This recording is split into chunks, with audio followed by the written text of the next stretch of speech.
여러분들 설들 잘 보내셨습니까? 일도 바쁘고 설도 바쁘고 아무튼 요즘 눈코 뜰 새 없이 바쁩니다. 그러다 보니까 시간이 번개처럼 요즘 들어 흘러가는 것 같습니다. 더욱이 요즘 찬 공기로 인해서 제가 건강이 좀 좋지가 않습니다. 그러다 보니까 건강에 부쩍 또 관심이 가고 있는데 나이가 들수록 더 그런 것 같네요. 아무튼 건강 조심하시고 늘 행복하시기를 빌면서 방송을 시작해 보도록 하겠습니다. 그리고 이제부터는 좋은 소식을 빠르게 알려드리기 위해서 가급적 제 몸 상태도 그렇고 해서 짧은 방송으로 자주 찾아뵙도록 하겠으니 많은 관심을 부탁드리도록 하겠습니다. 자, 그러면 이제부터 본론으로 한번 들어가 보도록 하죠. 드디어 고위층의 권력자들이 올해 2023년부터 본격적으로 자신들의 계획을 추진하기 위해서 움직이기 시작하고 있습니다. 바로 올해 열렸던 세계 경제 포럼 의회인데, 이 포럼 의회에서 인류가 머지않아서 경험하게 될 우울한 미래를 반드시 대비해야 된다라는 취지의 논의로 이 포럼이 시작이 되었습니다.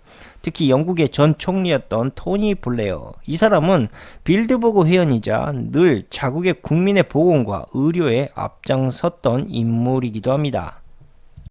특히 이 사람은 여러 보건 문제 중에서도 백신에 대해서 매우 긍정적으로 생각하는 인물로서 이번 경제 포럼에서 한 나라의 정치인이라고 스스로 자칭하고 그렇게 주장하고 있다면 당연히 국민들의 건강과 안전의 의무를 최우선하기 위해서 백신을 접종할 수 있는 그 방안을 강력히 추진할 능력이 있어야만 한다라고까지 주장을 했고, 연이어서 앞으로 코로나뿐 아니라 기후위기 변화에서 생겨나는 다양한 질병들을 미연에 예방하기 위해서라도 반드시 맞아야 할 백신들이 지금보다 더욱더 많아져야만 한다라고까지 그렇게 예고를 하면서 이른바 인류의 건강과 안전을 위한 백신과 의료 데이터의 열람 권한의 유무와 그 데이터를 추적할 수 있는 이른바 전 세계적인 디지털 의료 추적 시스템의 필요성을 제기하기까지 했습니다. 여기에서 끝이 아니라 글로벌 제약사 대표들 역시도 앞으로 이 글로벌 리스트들이 추진하고 있는 디지털 의료 혁신 개혁을 통해 기존의 의료 체제와는 완전히 다른 새로운 의학과 백신을 지금의 인공지능과 함께 더 완벽히 개발하고 추진해서 세계 최악의 직면에 있는 여러 가지 질병들을 완벽히 치료할 목적의 명분으로 그것을 내세우겠다라고까지 말을 했습니다.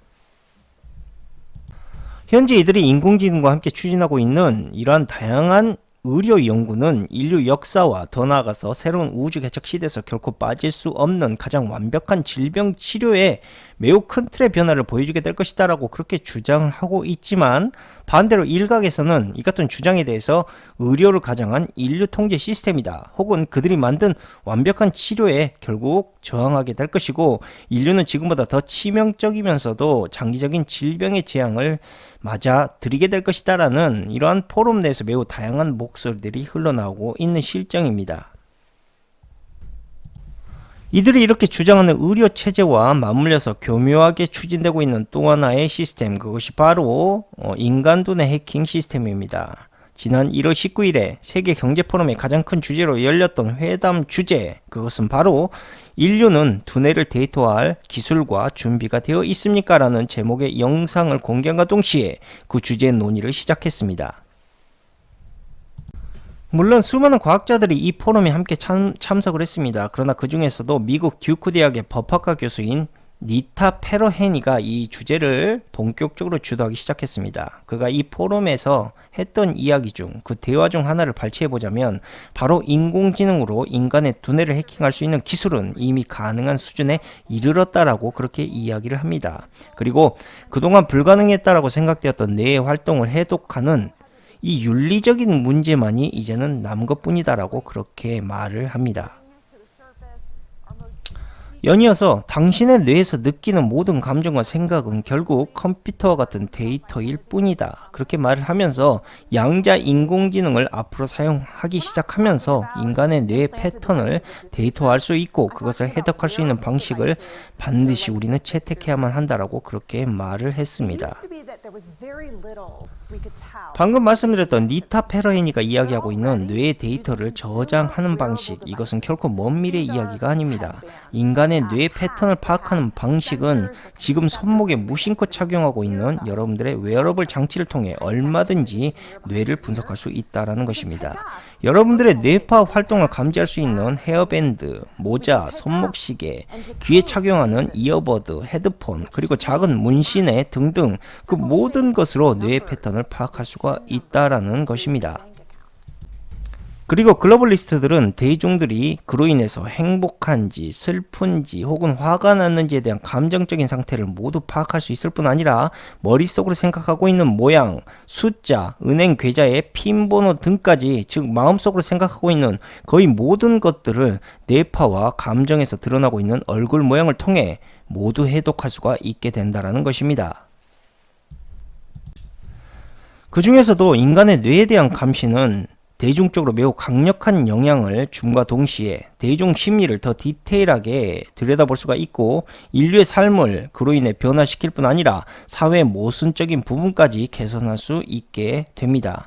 그러나 가장 큰 문제는 사람들의 가장 깊은 비밀의 자아를 모두 끄집어내어서 그것을 교묘히 들여다볼 수도 있고 그것을 이용해 사람들의 무의식과 집단 의식을 통제할 수 있는 이른바 소수가 다수를 통제할 수 있는 디스토피아적 결과를 낳을 수도 있다라는 겁니다. 한마디로 이번 세계 경제 포럼에서 이들이 주도하고 있는 디지털 의료 개혁과 인간의 뇌를 데이터화하는 그러한 논제들은 긍정적으로는 매우 효과적인 사회적 시스템을 구현할 수도 있겠지만 다른 한편에서는 인간의 자아의 정체성을 위협하고 마음속에 숨길 수 없는 대중적 억압의 도구로 돌변할 수도 있다라는 겁니다.